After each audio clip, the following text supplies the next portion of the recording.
আসসালামু আলাইকুম ওরহমতুল্লাহ। প্রিয় ইউজার বন্ধুরা, প্রতিটা মানুষই তার নিজের জীবনের জন্য কিছু করে, কিন্তু অন্যের জীবনের জন্য কিছু করা দরকার। আর প্রতিটা মানুষেরই ভালো কিছু করা দরকার।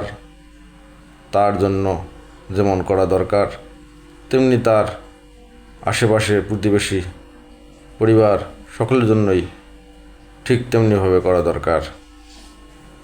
তাই আমরা জীবনে চলার পথে প্রতিটা সময় প্রতিটা মুহূর্তকে কাজে লাগাবো, অবহেলা করব না কারো প্রতি। সবাই ভালো থাকে, সুস্থ থাকে, সুন্দর থাকে, সেই চেষ্টা আমাদের মনে প্রাণে থাকতে হবে এবং সকলের জন্য আমাদের ভালো কিছু করার চেষ্টা করতে হবে। হিংসা মানুষ সবসময় করে, কিন্তু হিংসা থেকে বেরিয়ে আসতে হবে। ভালোবাসা দিয়ে ভালো কিছু করতে হবে। আমরা চেষ্টা করব ইনশাআল্লাহ।